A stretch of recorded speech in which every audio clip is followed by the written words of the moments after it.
the warrior or called as the Veerabhadrasana. Veer means brave, and Veerabhadra was the name of a very famous ancient warrior of Shiva. So how to do this pose is first you will stand in the sthiti, which is your mountain pose, and then you have to spread your legs 3 to 4 feet apart based on your height. The more you do based on your stretch. Now you have to turn 90-degree one ankle and heel, and the back leg would go 10 to 15 degree. This would be a starting position. Make sure you are not leaning way forward or back. I'll cover the misalignments at the end. Second position is you will bend your knees. So this should be 90-degree. That is how the pose should, look like in a steady way. If it is less, it won't give you much benefit. If it is more, then it would exert your knees or put some additional pressure. So 90 degrees should be here. Now let's move to warrior one. For that, you have to stretch your hands all the way up in Namaskar. Then you have to move, and this will be your warrior one. What all your muscles are engaged, your tummy is tucked in, your chest is out, your thighs are engaged, your core muscle is engaged, your backbone is stretched up, hands are stretched up.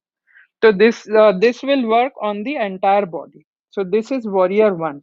Now to do warrior two, you have to exhale and stretch hands sidewards. So this basically, and you can look towards the left. So what this will do is this will stretch your hands. So this is very good for your shoulder muscles, also for your neck, for your concentration. And you see my lower body is already engaged. So this one completes your warrior 2. Now to transition to warrior 3, you have to take one leg up and both hands forward. So let's see. Breathe in.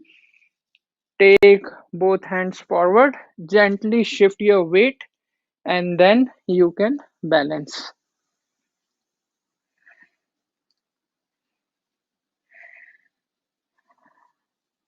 And you can transition to warrior 2, and then you can come back. So this was warrior 1, 2, and 3.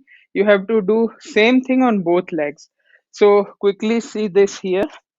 This is 90-degree. Both are in the same line. Imagine there is a straight line going from the front leg, from the middle of the back sole. This sole is straight. This is pointed 90-degree. Both are not like this. So make sure you're doing this. Your pelvis bone is straight. It is not tilted up anterior or posterior way. Now you have to stretch up, do warrior 1.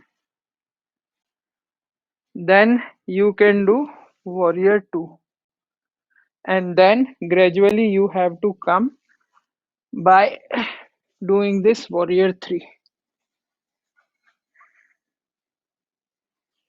Balance in the posture, and then you can come down. Gradually you can relax. So the common misalignments basically happens is we twist this way too much, or sometime if you see here, the body is leaned forward or backward. So make sure it is in the straight line. So this posture covers the frontal plane of the yoga anatomy, right? So you have to do it coronal or frontal plane, wherein only this axis where the movements has to happen. You should not lean front or back. So the benefits are huge because it gives lot of strength to your legs, your knees, your thighs, your core, your shoulders, your neck, and entire body. That is why doing this posture is really good. If you can't do all three, just do this. This one is very good. This is warrior 2, which is the most popular among all these three variations of warrior 1, 2, and 3. And if you have to stretch the the legs, don't move this because it gives jerk to the knee. You can go back. So this way you can align yourself better as you increase your stretch in the legs. And then always feel the pull, because if I will do loosey goosey, it won't give much benefit. So I have to stretch my hands.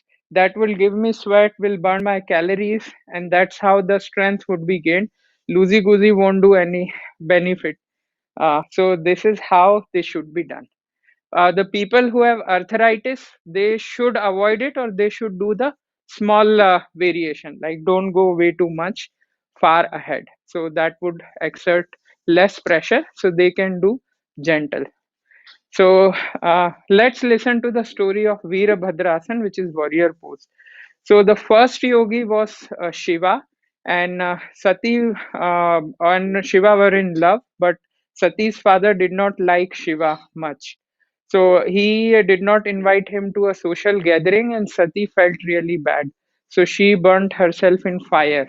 Uh, so Shiva was really upset, and in the rage and the anger, he threw his hairs on ground, and that is where the Veerabhadra, the warrior, basically came up, and then he killed everybody in that function where Shiva was not invited, because of Shiva was angry and he followed the instruction. So it is like he was killing the ego. So this posture symbolizes when someone is killing ego, and then this posture also symbolizes the bravery, basically like a warrior. And this is something like, you can imagine, these are swords. When we when warrior used to play with the swords or fight with the swords. So that was a small interesting story of Veerabhadrasana. Hope you like it.